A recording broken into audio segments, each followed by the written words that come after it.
नमस्कार, city centre show में आपका स्वागत है। मुंबई से मैं हूं पूजा भारद्वाज और शो की शुरुआत कर रहे हैं महाराष्ट्र की सियासत से। महाराष्ट्र में महायुति सरकार में जारी अंदरूनी कलह अब खुलकर सामने आ गई है।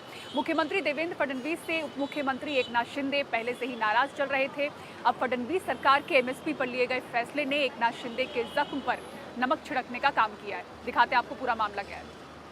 हलक्यात घेऊ नका, ते 2.5 वर्षापूर्वीचं आहे। बीते 15 दिनों में उप मुख्यमंत्री एकनाथ शिंदे ने 2 बार ऐसा बयान दिया है।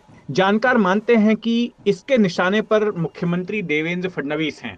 हालांकि उनकी पार्टी इससे इनकार करती है, लेकिन फडणवीस और शिंदे में टकराव की सूरत ये है कि महायुति सरकार अपनी ही पिछली सरकार के कामकाज की जांच करा रही है। पिछली शिंदे सरकार की एमएसपी योजना में इस सरकार ने अनियमितता पाई है। इसमें नोडल एजेंसियों की नियुक्ति में भ्रष्टाचार के आरोप भी शामिल हैं। इसके अलावा जांच के बिना एजेंसियों की नियुक्ति और पक्षपात के आरोप भी लगाए गए हैं। वैसे शिवसेना का कहना है कि भ्रष्टाचार के खिलाफ जांच में वो सरकार के साथ है। देवेंद्र फडणवीस साहब ने जो भूमिका ली है उसको हम समर्थन देते हैं। अगर गलत है तो उसके ऊपर कार्रवाई भी करना चाहिए और उनको जेल में भी भेजना चाहिए। इस जांच ने एक तरफ जहां शिंदे वाली शिवसेना को असहज किया है, तो वहीं दूसरी तरफ विपक्षी दल शिवसेना यूबीटी को चुटकी लेने का एक मौका दे दिया।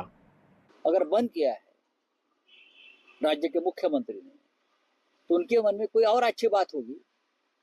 पहले वाला जो गठन समिति का था, जरूर उसमें कुछ करप्शन हुआ होगा, नहीं तो बंद नहीं करते। जहां इतना शिंदे कुछ बनाते हैं वहां करप्शन होता है या गड़बड़ होती है। पिछले साल नवंबर में चुनाव नतीजों के आने के बाद से ही लगातार शिंदे की नाराजगी की खबरें आ रही हैं।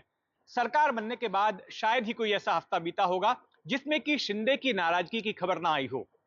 हालांकि विधानसभा में बीजेपी के संख्या बल के कारण शिंदे की नाराजगी का सरकार की स्थिरता पर कोई असर नहीं पड़ने वाला।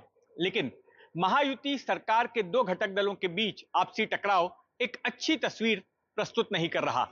शिवसेना और बीजेपी के बीच सब कुछ ठीक नहीं है, इसका संकेत देती दूसरी तस्वीर देखने मिली ठाणे में।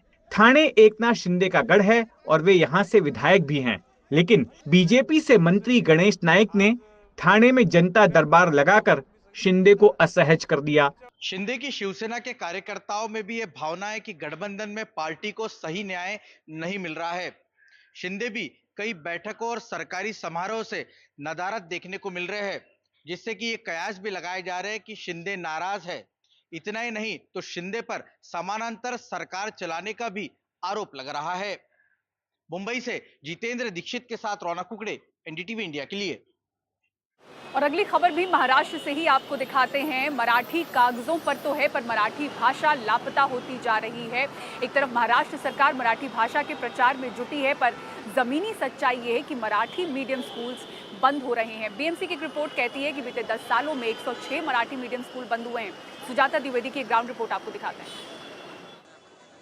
मुंबई के ये मराठी माध्यम स्कूल खतरे में हैं। कारण है छात्रों की कमी, जो अब ज्यादा आकर्षित हो रहे हैं अंग्रेजी माध्यम स्कूल की तरफ। वीरान स्कूल, खाली कक्षाएं और खामोश दीवारें मराठी भाषी स्कूलों की हालत का कड़वा सच बताती हैं। मुंबई महानगर पालिका जो यहाँ की लोकल सेल्फ गवर्नमेंट है, उसका अनुदानित शिक्षा या मराठी स्कूलें बचाने के लिए आज तक कोई सोल्यूशन या कोई उन्होंने प्लानिंग नहीं किया।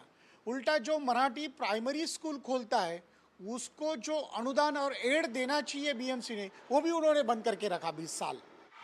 जिन माता पिता के बच्चे मराठी माध्यम स्कूल में पढ़ते हैं, उनका मानना है कि मराठी में शिक्षा से बच्चों की समझ तेजी से बढ़ती है और ये गर्व की बात है।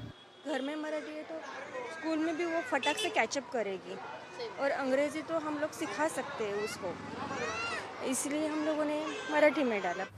बीएमसी के शिक्षा विभाग ने यूडीआईएससी को एक रिपोर्ट सौंपी है, जिसमें ये बात सामने आई है कि साल 2015 में मुंबई में 368 मराठी माध्यम स्कूल थे, जो साल 2024 में घटकर सिर्फ 262 स्कूल रह गए हैं। यानी 10 सालों में 106 मराठी माध्यम स्कूल बंद हो गए हैं। मराठी भाषा जो कभी शांत थी, आज संघर्ष में है। स्थिति ऐसी आ गई है कि एक और सरकार मराठी भाषा को बढ़ावा तो दे रही है, वहीं दूसरी ओर मराठी भाषी स्कूल लगातार फंड की कमी और घटते एडमिशन के चलते बंद हो रहे हैं। देखना ये होगा कि बीएमसी की इस रिपोर्ट के बाद सरकार क्या कदम उठाती है मराठी माध्यम के इन विद्यालय को स्थिर करने और इनकी संख्या बढ़ाने के लिए। मुंबई से कैमरा पर्सन प्रवीण जी रोहित के साथ सुजाता द्विवेदी, एनडीटीवी इंडिया के लिए। और अब बात इंडियाज गॉट टैलेंट शो की, जिसमें अश्लील टिप्पणी के मामले में रणवीर इलाहाबादी और आशीष चंचलानी महाराष्ट्र साइबर सेल मुख्यालय पहुंचे और अपना बयान दर्ज कराया। इस मामले में आज क्या कुछ हुआ, पारस दामा की इस रिपोर्ट में आपको दिखाते हैं। जो कभी बहुत शान से मीडिया में जाता था, वो अब उससे भाग रहा है। इंडियाज गॉट टैलेंट शो में अपनी अश्लील टिप्पणी के लिए आलोचना और मुकदमा झेल रहे रणवीर इलाहाबादिया और आशीष चंचलानी ने सोमवार को महाराष्ट्र साइबर सेल के सामने अपना बयान दर्ज कराया। मामले में जांच कर रही तीनों एजेंसियां रणवीर से पिछले कुछ दिनों से संपर्क करने की कोशिश कर रही थी, मगर रणवीर से संपर्क नहीं हो पा रहा था। इस केस में सुप्रीम कोर्ट पहुंचे रणवीर को अदालत ने राहत दी थी, उनकी गिरफ्तारी पर रोक लगाई और उन्हें जांच में सहयोग करने को कहा था। मामले में रणवीर और आशीष चंचलानी दोनों ने अपना बयान दर्ज करवाया है। तकरीबन 2 घंटे तक महाराष्ट्र साइबर ने दोनों का बयान दर्ज किया है। मामले में महाराष्ट्र साइबर ने 40 लोगों को पूछताछ के लिए अब तक समन भेजा है, जिनमें से अब 5 लोग अपना बयान दर्ज करा चुके हैं।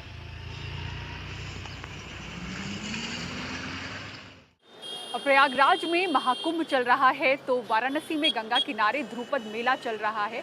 इसमें शामिल होने के लिए देश विदेश के कलाकारों ने काशी का रुख किया है।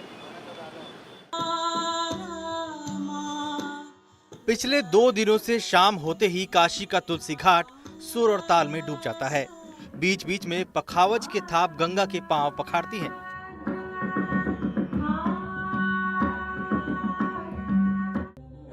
इन तमाम सुरों को साधे रहता है एक लय में बजता तानपुरा।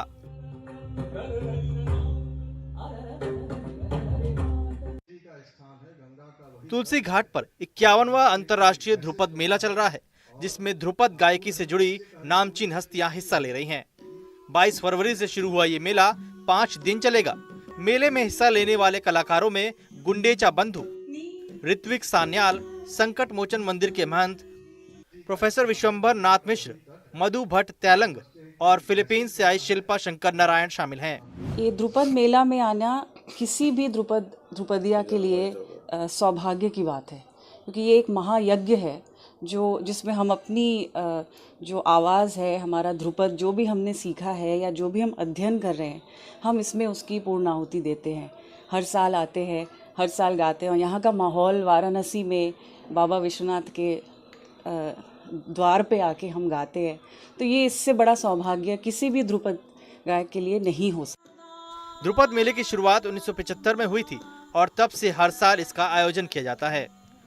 इसके बारे में तो वो तो 12 साल पर होता है महाकुंभ। अर्धकुंभ ये 51 साल से हो रहा है। करीब 30 वर्ष से तो मैं रेगुलर आ रहा हूँ और कभी मिस नहीं होता। कभी कभी तो पूरे रात सुनता हूँ। ऐसा विलक्षण आयोजन दुनिया में कहीं नहीं होता और पूरी दुनिया से लोग इसको सुनने आते हैं। ध्रुपद भारतीय शास्त्रीय संगीत की सबसे पुरानी विधाओं में से एक है। कभी इसे पुरुष प्रधान गायन शैली माना जाता रहा, लेकिन अब शिल्पा शंकर और मधु भट्ट तैलंग जैसी महिलाएं भी अपनी आराधना से ध्रुपद गायकी में नया आसमान हासिल कर रही हैं। और प्रधानमंत्री नरेंद्र मोदी 2 दिनों के असम दौरे पर हैं। गुवाहाटी में वो झूमर नृत्य के खास कार्यक्रम में पहुंचे। असम चाय के 200 साल पूरा होने पर यह कार्यक्रम हुआ, जिसमें 8,500 से ज्यादा कलाकारों ने झूमर नृत्य की प्रस्तुति की। दिखाते हैं आपको तस्वीरें और पूरी खबर।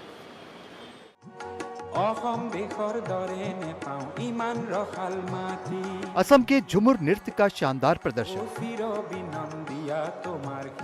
असम के चाय बागानों में काम करने वाले लोगों का ये नृत्य है।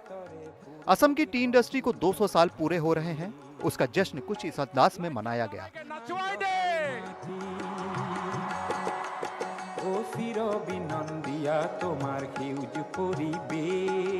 8,000 से ज्यादा युवा इस नृत्य पेशकश में शामिल हुए। गुवाहाटी के सरू सजाई स्टेडियम में प्रधानमंत्री नरेंद्र मोदी भी मौजूद थे। उनके साथ 61 देशों के मिशन प्रमुख, कुछ केंद्रीय मंत्री और असम सरकार के बड़े मंत्री भी मौजूद थे।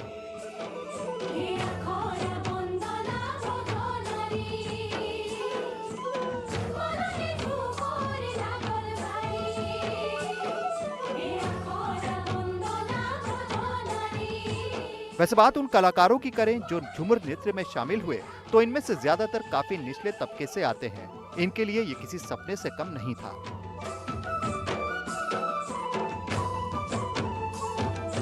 हम लोग चाय के बागान में ही काम करते हैं, मम्मी भी करते हैं, पापा भी करते हैं, हम लोग भी खुद का बागान है, खुद के बागान में भी करते हैं हम लोग। बहुत मन खुश हो रहा है, कभी हम लोग गुवाहाटी नहीं आए हैं और ऐसा मंच कभी भी नहीं हम लोग को मिला है। असम सरकार की ओर से आयोजित यह कार्यक्रम एडवांटेज असम 2.0 समिट का हिस्सा है। इसका उद्देश्य राज्य की सांस्कृतिक धरोहर और पर्यटन क्षमता को वैश्विक मंच पर लाना है। ये हमारा फुल ट्रेडिशनल नाच है। ये आज से 200 साल पहले जब ब्रिटिश था, ब्रिटिश जब हम लोग चाय बागान के काम करने के लिए हम लोग का पूर्वज को ले आया था, बिहार, झारखंड, उड़ीसा, रांची, ये सबसे हम लोग को पूर्वज को ले आया था चाय बागान में काम करने के लिए।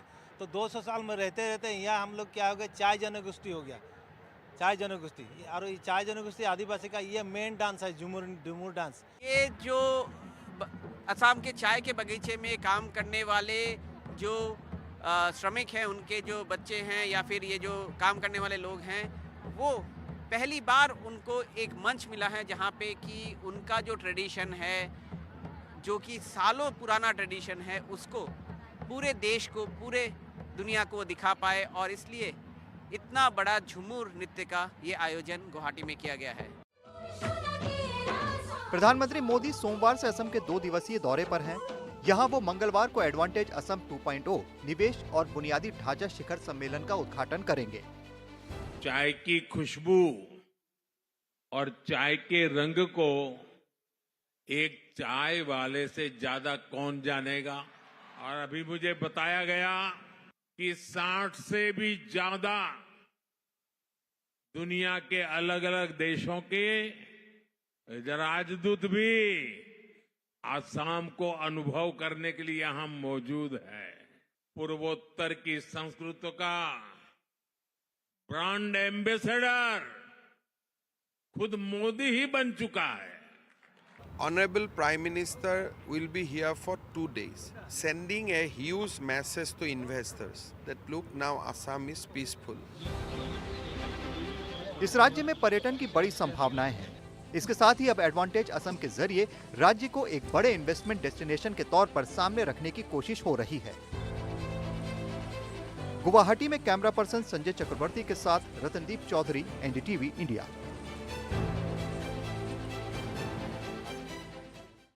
और अक्षय, कटरीना ने संगम में लगाई डुबकी। इस दौरान उन्होंने मीडिया से क्या कहा, बताएंगे आपको एक छोटे से ब्रेक के बाद। आप देखते रहिए सिटी सेंटर शो।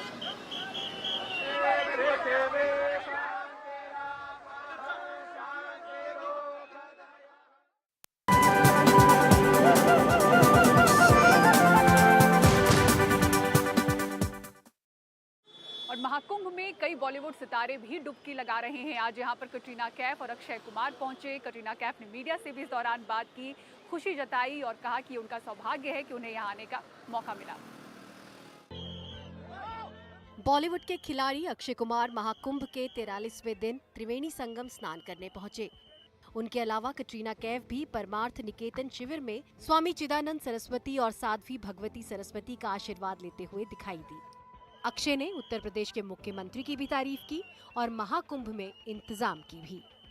यहाँ के सीएम साहब, योगी साहब का बहुत बहुत धन्यवाद करते हैं कि इतना अच्छा इंतजाम कर रखा है। यहाँ की जो एनर्जी है और the beauty and the significance of everything. And अभी मैं स्वामी जी के साथ बैठूंगी, I will talk some more and I think this is just the start of the experience today. Mahakumbh में लगातार सितारों का मेला लगा हुआ है। अक्षय कुमार और कटरीना कैफ से पहले बॉक्स ऑफिस पर छावा से धमाल मचाने वाले विकी कौशल भी महाकुंभ पहुंचे थे। उनके अलावा तमन्ना भाटिया, कैलाश खेर, बोनी कपूर, सोनाली बेंद्रे, राजकुमार राव, हेमा मालिनी, विवेक ओबरॉय, ईशा गुप्ता, अनुपम खेर, निमृत कौर, रेमो डिसूजा, मिलिंद सोमन, नीना गुप्ता, तनीषा मुखर्जी, हिमानी शिवपुरी, नीति मोहन, पुनीत इस्सर, संजय मिश्रा और अदा शर्मा ने भी संगम में डुबकी लगाई। लेकिन सुर्खियों में रहीं बॉलीवुड अभिनेत्री ममता कुलकर्णी, जो किन्नर अखाड़े से महामंडलेश्वर बनी और फिर विवादों में घिरी। सिर्फ बॉलीवुड ही नहीं, दक्षिण सिनेमा के दिग्गज सितारे भी महाकुंभ में आस्था की डुबकी लगाने पहुंचे, जिनमें विजय देवरकोंडा समेत पवन कल्याण और केजीएफ की अभिनेत्री श्रीनिधि शेट्टी भी शामिल हैं। इसके अलावा 7 समंदर पार से भी इस महा उत्सव का हिस्सा बनने कोल्ड प्ले के लीड सिंगर क्रिस मार्टिन अपनी गर्लफ्रेंड और हॉलीवुड अभिनेत्री डकोटा जॉनसन के साथ संगम नगरी पहुंचे थे। Geeta Joshi, NDTV India.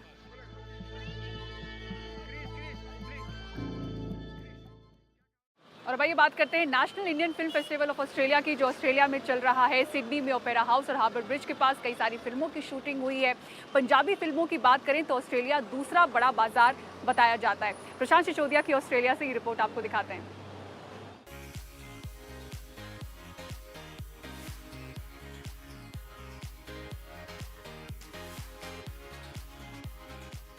Australia में इस वक्त चल रहा है national Indian film festival of Australia और मैं इस वक्त खड़ा हूं ऑस्ट्रेलिया के सिडनी में और मेरे पीछे यहां आपको नजर आ रहा है ओपेरा हाउस और दूसरी तरफ है हार्बर ब्रिज, जिनको आपने बहुत सारी फिल्मों में देखा होगा, फिर चाहे वो हिंदी हो, साउथ इंडियन लैंग्वेजेस में हो या फिर पंजाबी। और मैं अभी जो बात करने वाला हूँ वो बात करूँगा पंजाबी फिल्मों के बारे में, जिसके बिजनेस का बहुत बड़ा हिस्सा आता है ऑस्ट्रेलिया से।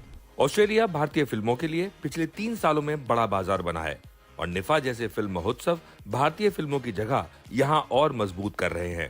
कारोबार की बात करें तो ऑस्ट्रेलिया में एनिमल का कारोबार था 27.61 करोड़, पठान ने कमाए 25.96 करोड़ और जवान ने 25.74 करोड़ और पुष्पा 2 ने 24.64 करोड़। न सिर्फ हिंदी फिल्में बल्कि पंजाबी फिल्मों के कारोबार का एक बड़ा हिस्सा यहां से आता है। Australia is a big market sir. अभी अगर कहें कि पंजाबी फिल्मों का ओवरसीज के मार्केट का 25 से 30% हिस्सा ऑस्ट्रेलिया से जाता है। विदेश की बात करें तो कनाडा पंजाबी फिल्मों के लिए सबसे बड़ा मार्केट है, पर ऑस्ट्रेलिया भी इससे ज्यादा पीछे नहीं है।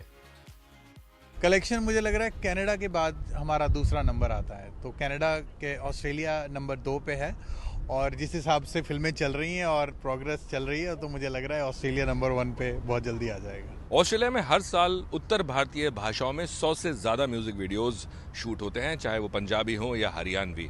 और ऑस्ट्रेलिया इंडिया की जो को प्रोडक्शन ट्रीटी साइन हुई है उसके बाद ये माना जा रहा है कि म्यूजिक वीडियो में तो इजाफा होगा ही होगा, इसके साथ साथ हिंदी फिल्में और पंजाबी फिल्मों की शूटिंग्स और को प्रोडक्शन में भी इजाफा होगा। सिडनी से प्रशांत सिसोदिया, एनडीटीवी इंडिया के लिए। और सिटी सेंटर शो में इतना ही। पूरी टीम को दीजिए इजाजत। खबरों के लिए देखते रहें एनडीटीवी इंडिया। नमस्कार।